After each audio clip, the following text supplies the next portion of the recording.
In 1519, Hernan Cortez made a decision that would echo through history. Upon landing on the shores of the New World, he faced impossible odds. Outnumbered and surrounded by uncertainty, he gave an audacious order: burn the ships. With no way to retreat, his men had one choice: fight to succeed or die trying. And they did succeed.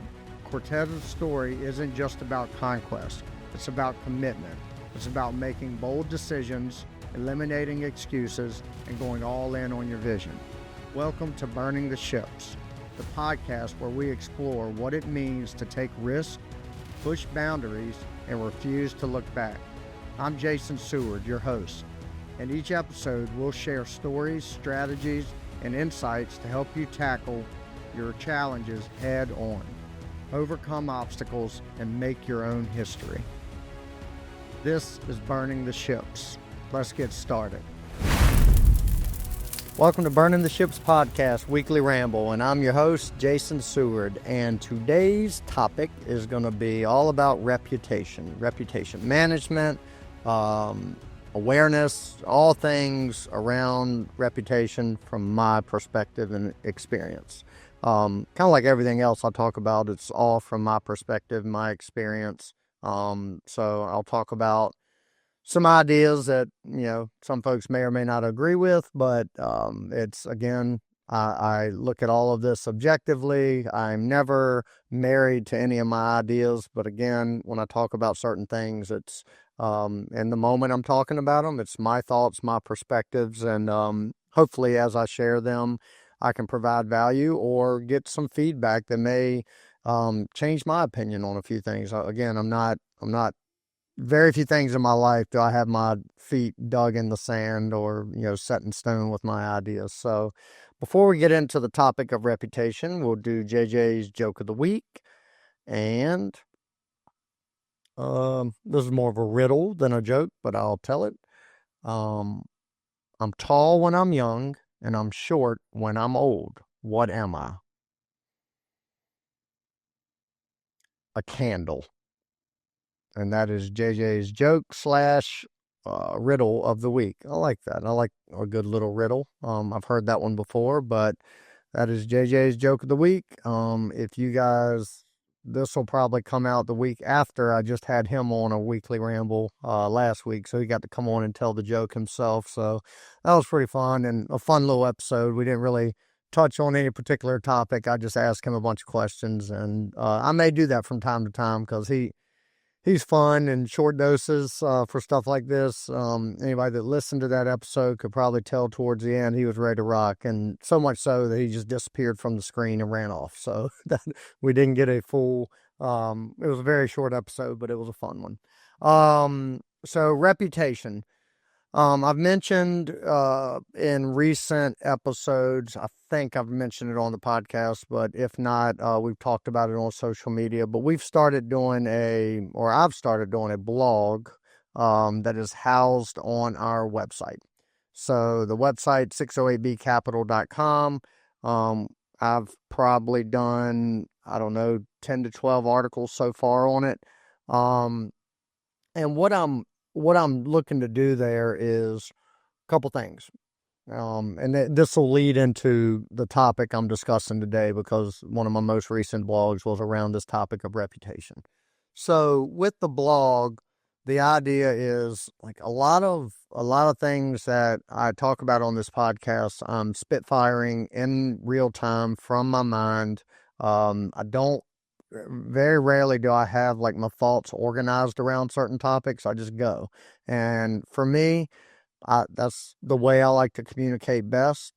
And it's just kind of become the ramble piece of this podcast. So, but sometimes I have topics that I really want to dive deeper into. I really want to organize some thoughts, put a little more nuance into some of these ideas and thoughts. So in talking to the folks that handle our social media and marketing and stuff like that, they recommended that I start a blog. I know what a blog is, but I'd never really had any aspirations of doing one, or it's just another thing to do, right? Well, I agreed to do it, and I had the mindset of this will give me another outlet just to get some thoughts out, but do so in a more um, thoughtful way. Meaning, as I'm typing or writing it down, I'm having to think what I want to put on paper rather than again just spitball from the top of my head. So it allows me to be a little more organized with that approach. So as I've done several blogs, it kind of hit me recently. Some of these topics I have not covered on the podcast, and some of them would be good topics for the podcast. So I'm going to start taking some of these blogs that I have spent, a good amount of time putting together, curating, making sure they're good for a reader that chooses to read them, and kind of condensing them down or bringing them on to the podcast as topics for these weekly rambles. So the first one I'm going to start with is reputation. So reputation is, in my opinion, well, I would say from my perspective, one of the most valuable things that you can possess, that you can curate, that you can have full agency and control over. Your reputation, how you are viewed by the world, basically, how you are thought of by the world around you. And again, not the entire world around you is not going to agree or see you all exactly the same, but your reputation is what, in general, people that have interacted with you, had any exposure to anything you're doing, how they perceive you, how they talk about you, how they think about you when you come to their mind. That's your reputation. And that's a valuable thing that, like, I can't control, my I'm trying to think of some uncontrolled, like physical attributes. I can't control how tall I am, right? I can't control how short I am. Those are things that are what they are. I can't control the color of my eyes or the color of my hair, which in my case I have no hair because I shave it because it was going away on its own. But I'm just thinking of things that I have no control or influence over, that can be judged by other people, right? A very tall person walks into a room, they're getting judged as a tall person. A very short person's getting judged, whether people say it or not, like that person is below average height. Someone with beautiful skin, if they have very good, good skin or good genes, genetic makeup, where they walk into a room and they're just an attractive person, right? They're being judged on that. A lot of those things are out of control. Obviously, you can take care of yourself and present yourself as good as you can, but your reputation goes beyond like the things that's something you can control. So, and it's not something, and I'm extracting a few ideas that I put into this blog article to kind of elaborate on them more, because I try to keep these blogs pretty quick. But one of the things is your your reputation is right in line with your character, right? And your character, kind of like simply put, is a couple things. Number one, how you treat others, simply put, right? Are you kind? Are you honest? Are you fair? Are you Do you follow through on your promises? Again, do you do what you say you're going to do consistently and show up? And over time, the answer to all of these questions is going to develop your character, right? And intent has a lot to do with that too, right? If you're treating people fairly because you genuinely are that person, you're a fair person. If you're being honest because you genuinely are a fair and honest person, if you deliver on what you say because you are motivated to do so, because you're a person that shows up, if you're doing those things because they are natural to you, that is how you're like that's part of your character, your core values, and all of those things, and it's genuine. A lot of people can do those things and present themselves mostly short term as these types of people that have good character, but it's all a facade. And folks that do that over time, their reputation will be that of a fake person, right? Someone that is on the surface when you first meet them, great, everything sounds good, but at the end of the day, they don't deliver on any of the quote unquote promises they make as far as who they are and how they present themselves to be. So when we talk about reputation, you know, it's your brand, right? It is like for us at 608B Capital, and I'll speak specifically to myself and Bill Phillips who started this. Um, we have been very intentional, not just presenting a brand that we think others will appreciate and respect. It's actually behind the scenes living that way, living up to the brand that we are now trying to present publicly, that we're not presenting something that isn't who we are. We're exactly these people. Now, am I the person that likes to get on social media and have every time I open it up, there's another reel of me? No, I've talked about that before. It's the last thing I want to do. Now, am I comfortable with it? 100%. I can do it in my sleep. I have no problem. I've gotten over all the anxiety about what people think and stuff like that. But that is not naturally who I want to do. But that's or who I am and what I want to do. But it's part of our business. And as being having a reputation of showing up and doing what it takes to move the needle in business and inspiring people, adding value to people's lives through whatever platform it is, I show up, right? I have a reputation of doing that. So does Bill. So we have like this long reputation of being disciplined people. We're consistent. You can count on us. You can trust us. When we say we're going to do something, we do it. Very rarely in my adult life have I not delivered on something or held true to something I have committed to, right? And Bill's the same way. So we have built our reputation that has now become a brand around everything we're doing, whether it's this podcast, it's our business, it's real estate, with our family, with our friends, how we show up physically, with our health and wellness. Like, we lean into these things not because we're trying to project something that isn't us, it is who we are, right? So we lean further into the things that make us who we are, that ultimately help build our reputation.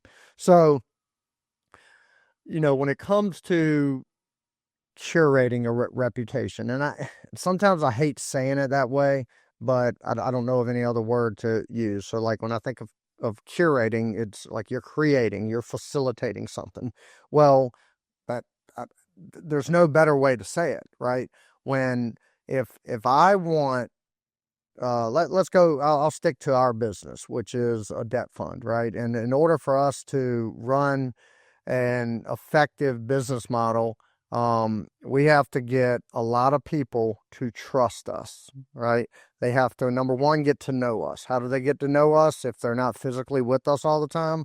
Through all of our marketing on social media and stuff like that. They can see little snippets of our business and our lives and how we treat people and how we treat our family and how we communicate. They get to know us through that, right? They've got to like us. So through that, they're either going to like what we're about or they're not, right? They're either going to like the messaging and the all the stuff that we're doing, all the stuff we're sharing, all the things that we're talking about all over social media. They're either going to like that or they're not. We hope they like it. If they don't, there's plenty of other options for people to follow along and consume their content. So that's perfectly fine if people don't like us, but they got to get to know us first to then make the decision whether they like what we're doing and what we're about. And then ultimately they have to trust us, right? And the trust is going to come kind of through, again, the buildup of time and consistency of what we're doing and what we're sharing with everybody. And then eventually they're going to get to know us and talk to us. And, when I'm thinking borrowers and investors, people that invest into our fund and people that borrow from our fund, right? Before they do business with us, they got to know, like, and trust us, right? So we are, when I say we're curating it, we are curating it in a way that publicizes who we really are, right? So it's not curating as, okay, over the next week, I need to lean heavily into being a good dad, right? I need to project to the world that I'm a good father and a good husband. I want everybody to see that because it will feed into that know, like, and trust piece, right? No, we are curating it by just simply documenting and documenting the things and talking about the things we talk about in everyday life and the things we do in everyday life. If you see a video of me and Bill working out, all we've done is just taken a little video of what we were doing in the first place, right? Whether no cameras are there or not. So it's curating in the sense of we're documenting it, right? I saw and I shared it recently. I saw a reel where the owner of the Savannah Bananas, about 6 or 7 years ago, got a sit down meeting with Gary Vee. And I assume everybody listening knows who Gary Vee is. If you don't, look him up.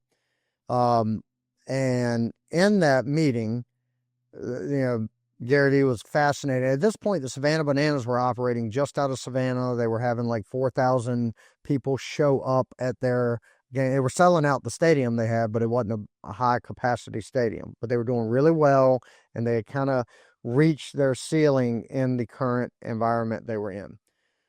So Gary Vee's feedback to them was start documenting everything, meaning filming everything. Put it out there, blast it out all over social media and every channel you can to build hype around what you're doing, right? So they weren't curating who they were. The owner of the Savannah Bananas has stuck to his original mission since day one, right? They're trying to create a more exciting, a more efficient game, right? It's the base of the game is baseball, but they're trying to do it in a different way that's more exciting. They've been great with that. They had this great idea, but in order to build that reputation and spread that to the masses, they had to start documenting and sharing everything. So they leaned into that, and now they are just blowing up. They're literally, they're a hotter ticket than a Taylor Swift concert. You cannot get a Savannah Bananas ticket.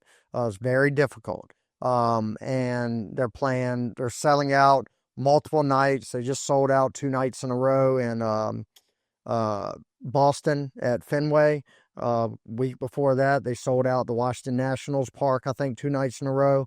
And then they have all these other teams that are branches of Savannah Banana. And now it's like a league where they're traveling all over the country, putting on a show, and he's living out that reputation of we're bringing something different and unique to the fans, right? So I love that story because now we're a completely different niche. We're not doing something that fun and, exciting and entertaining, but we're documenting everything we're doing. We're documenting it and we're sharing it publicly. And the things we're doing, like back to the bananas, they were already doing these things. But what set them off to another level is they just started documenting it and sharing it. And that's all we're doing. So we're documenting who we are. We're documenting the things we're into and what we're about and our core values for everybody to hopefully see it, have interest in what we're doing, and either be inspired by it and implement some of the things some of the things that we're doing, maybe implement it in their own businesses or life, whether it's parenting or, in business. So they're either inspired by it or they're intrigued enough to ask more questions, and maybe they want to invest with us, or maybe they want to borrow from us, or maybe they want us to mentor them on some things, or maybe they love what we're doing and love what we're all about, and they can be a mentor to us, right? So we get a lot of that as well, and we're open to it. But it all starts with building a reputation. And that reputation, again, for us, is all about being good human beings, right? From our perspective. We show up, we do what we're going to do, we do what we say we're going to do. When we commit to something, we stay committed to it. If we fall off of that commitment, there is going to be a good reason for that, right? If we tell somebody something, it is true, right? The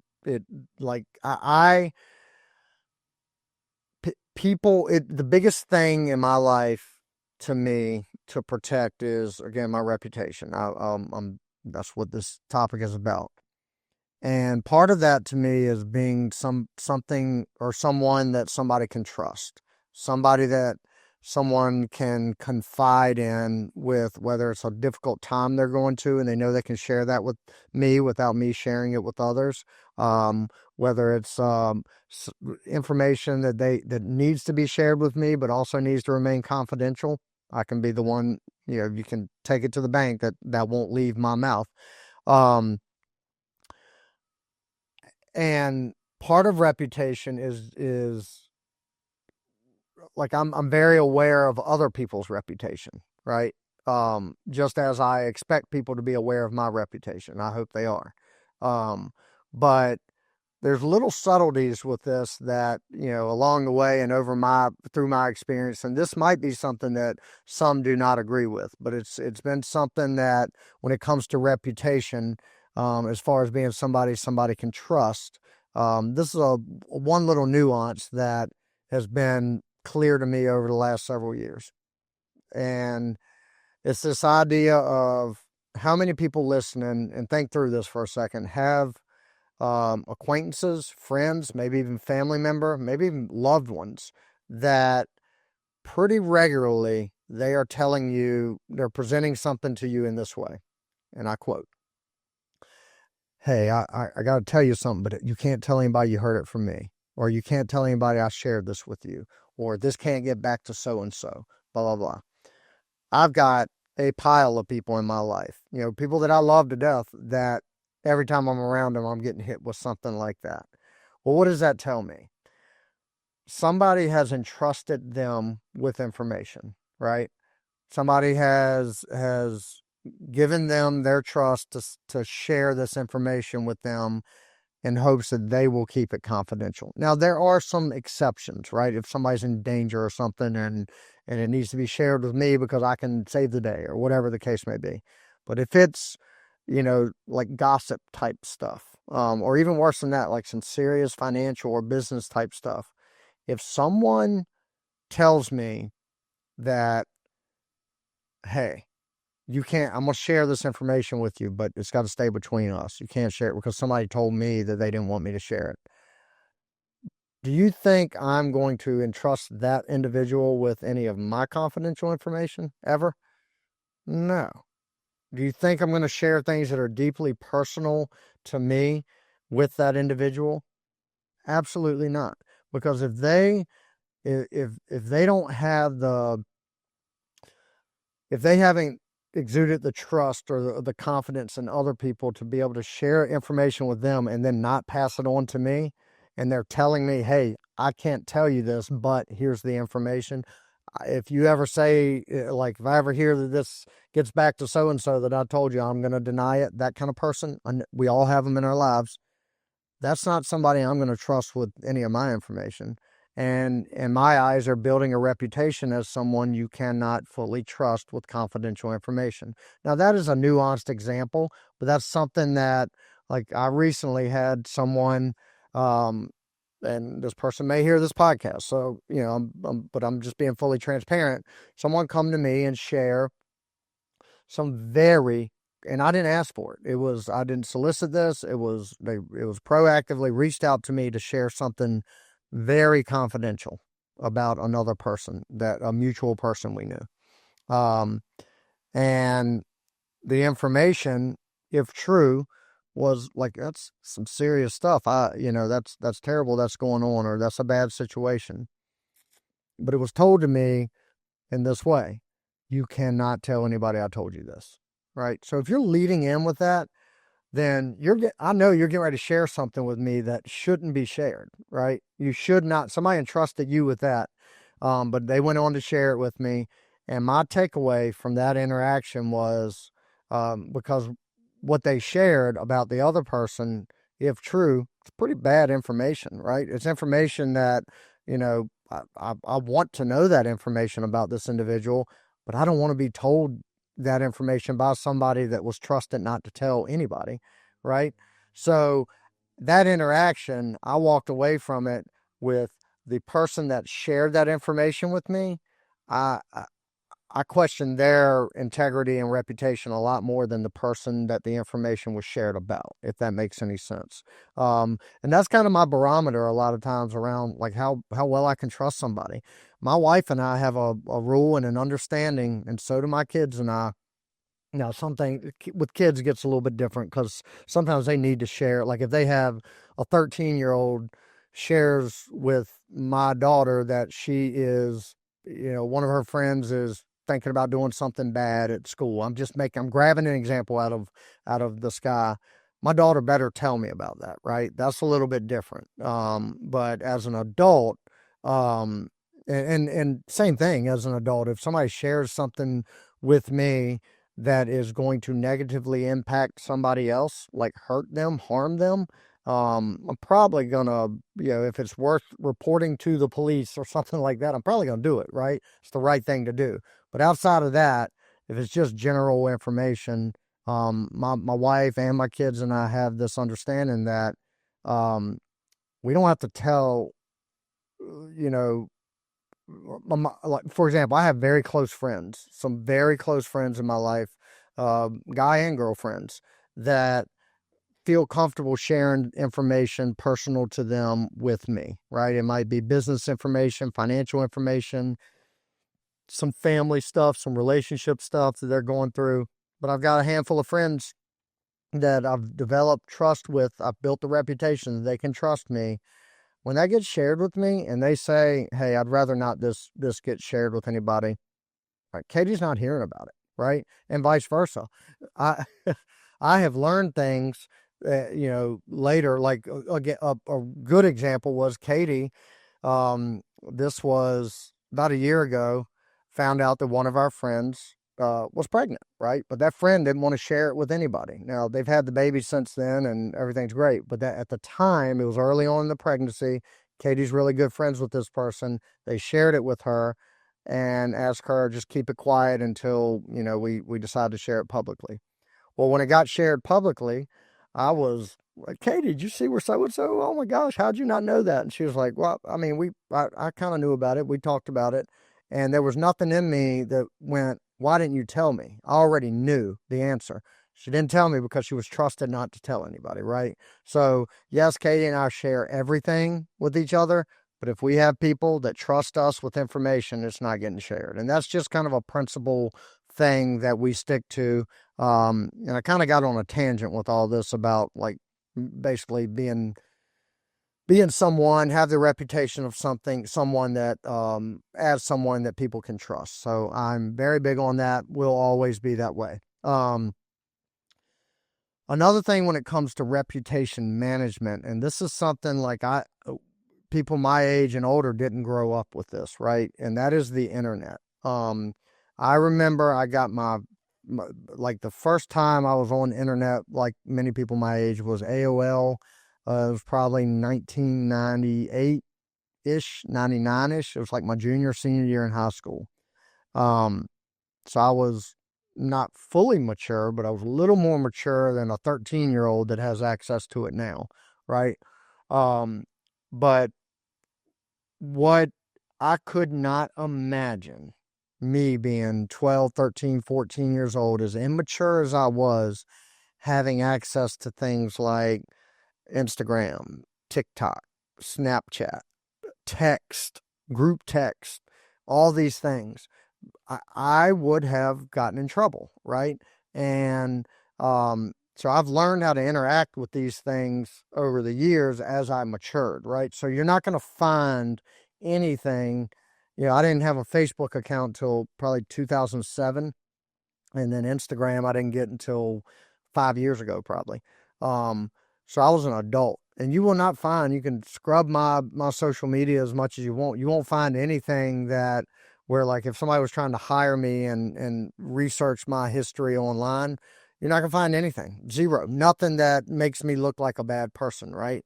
But if I'd had that when I was 13, you better believe I was immature. I was you know, I was what you envision every little crazy 13-year-old boy was. And I would have probably posted and sent messages that were inappropriate. I probably would have done a lot of things that would have eventually, it would have been, could have been screenshotted and saved, and it would have been part of my reputation as I got older. So nowadays, when it comes to social media, and I'm preaching this to my daughter who just recently got on Instagram and Facebook, which we police heavily, but the importance of this thing is there, and any activity you do on it will stick with you the rest of your life potentially. So we're having to teach a child how to interact with this thing that we don't have experience interacting with at their age, right? Most everything else I can teach them from experience being their age, but this I cannot, other than you've got a reputation that you are in the middle of trying to build. You're only 13 years old. Your reputation now is being a sweet, funny, honest, athletic little girl that everybody loves to be around because you make them feel good and you make them laugh. You're going to continue building a reputation. As you get older and involved in more things, that reputation is going to start to build out. And people are going to start to see you for what you have been for so many years. And that's your reputation. Well, if any part of that is you doing something inappropriate online that's there forever, you're never going to shake that reputation, right? So if you're doing some kind of, inappropriate dance, or you send something inappropriate on Snapchat or something like that, and it gets screenshotted and it's there forever for anybody to see, and now fast forward, you're my age and you're trying to grow a business, or trying to protect a reputation, and that shows up, it might not cripple you, but it's damn sure not good to have as a part of your reputation, right? So social media is a very, very relatively new variable when it comes to reputation, and one that I think, as like adults my age and older with kids that are experiencing it, we've got to kind of learn this on the fly, but be very aware and good coaches and mentors to our kids about protecting reputation. I talk about it all the time with my daughter, and I will with my son when he gets a little bit older and has these things. So when it comes to reputation, again, I've used the word curated quite a bit, but that is what it is. You have to be aware of how people perceive you. Now, there's going to be some bad actors out there that are going to possibly be jealous of success that you have. So they might try to curate some things of their own to impact your reputation. But the reality is, just like anything else, over time, who you are, who you truly are at your core, and how you show up and treat people, it's going to be evident to everybody else that interacts with you over time, right? They're going to see you. Consistency is probably the key word in all of this, in building a reputation. You consistently do the same thing over and over. You treat people the same way over and over and over. Very few bumps in that road, and that's your reputation. So it's not complicated. So a reputation takes a lifetime to build, right? I'm still building mine. If I go out and on camera, I'm in a grocery store, and I'm going to be very extreme here just to kind of add some humor in here, but also give an example. But I'm 43 years old. I've built this reputation of what I am, right? I'm honest, I'm a good person, blah, blah, blah. All the things I've already talked about. If I'm in Kroger tomorrow, grocery shopping, and there's an elderly lady walking out, and out of the store beside me, and for whatever reason, I reach over and I decide I'm going to trip her up and make her fall on the ground and drop her grocery bag. Terrible example. I would never do that. But if I did that, and now that gets caught on camera, and now it's on the news, or it's all over social media. There's Jason Seward, our beloved former insurance agent, now turned real estate entrepreneur, going around tripping old ladies. I have built 43 years of reputation that in an instant gets wiped out. Everybody will quit. There's no defending that type of action, right? So your reputation takes a lifetime to build. It never ends. You're always protecting it, working on it, living up to what you have built. it can go away in an absolute instant, and sometimes not intentionally, right? If I tripped the old lady and knocked her down, if I do that on purpose, then that my reputation deserves to be tarnished a little bit, or a lot. If it was an accident, but it got caught on camera, and then I might have a battle to fight, right? And people that know who I am and trust who I am, I'd work through that. So a reputation can hit a bump in the road unintentionally sometimes, but it's something you always have to protect. So it's not complicated to protect your reputation, in my opinion. You do what you say you're going to do, and this is straight from the blog, how I kind of wrapped it up, but you do what you say you'll do. You're honest, especially when it's hard. That's the hardest part. When things get hard and it's not easy to tell the truth, you tell the truth. Treat others with kindness and fairness. Simple. I've already covered all that. You show up, and here's the key word. I've said it a million times, and I'll say it again, consistently. You do all these things consistently. Can't be honest one day and then the next day be spreading rumors and lies. And then this is a big one to me as well. Focus on producing value and not just consuming value, right? If you go through life as just a consumer, and that's all you're focused on is extracting as much value out of life as you can, then your reputation is going to be that, right? What have you brought to this world is in the form of value? Very little, because you're always seeking to extract it out, or everything has to be a 1-for-1. If I scratch your back, you scratch mine. No. If you want a great reputation, do things for people and help people without expecting anything in return. Now, some things, when you present value, you do need a return on that, right? When anybody that goes to a job, you're bringing value to that job to get money for it, right? You're not doing that as a volunteer. So there are situations where you do need to extract value or trade value. But in general, focus more on producing value to just the greater good of humankind rather than always extracting. So if you build a habit of operating with integrity, you don't have to manage your reputation. It will manage itself. So that's a little quote I put in the blog. I love that. People will talk about you, and when they do, you want them saying that's someone you can trust and rely on.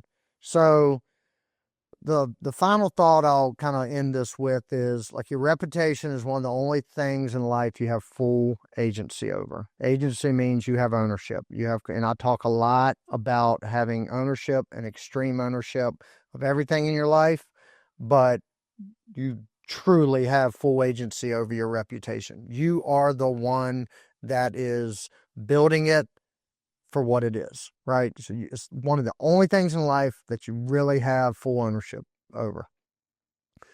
You can't control how people feel about it or how they perceive you, when it comes to your reputation, but you can control how you show up and the consistency in which you do so. So be aware, be intentional, build something that lasts. Build a reputation that lasts. Like, long after you're gone, you leave a legacy of somebody. Like my grandfather, J.J. Bradshaw, his reputation will live on forever as one of the kindest, most generous human beings you will ever meet. And he built a lifetime of almost 80 years building up to that, right? That's his reputation. And he left that behind in the form of 3 kids that live life the same way and several grandkids that are, aspiring to be just like him. And I'm one of them. And named my son after him. So your reputation is your legacy. Guard it like your future depends on it, because it does. And that's where I will wrap up this week's Burning the Ships weekly ramble. As always, I appreciate you guys hanging along and following along, and all the support you give us as we continue to try to share good messages, hopefully share some inspiration, and all of those things. So with that, we'll wrap up another week, and we'll see you guys next time. Thanks a lot. Thank you for tuning in to this episode of Burning the Ships. I want to give a special thanks to our sponsor, 608B Capital, helping real estate investors secure fast, reliable funding to fuel their boldest moves. If you're ready to take your investing to the next level, visit 608bcapital.com to learn more.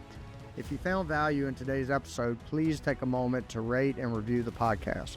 Your feedback not only helps us improve, but it also helps us reach more people who are ready to burn the ships and commit fully to their goals. And don't forget to share the episode with someone who needs that extra push to take bold action. I'll leave you with this. Burning the ships isn't just about removing the option to retreat. It's about unlocking the courage to charge forward. No matter the odds, the past is behind you and the future is yours to conquer. Thank you for listening, and I'll see you next time on Burning the Ships.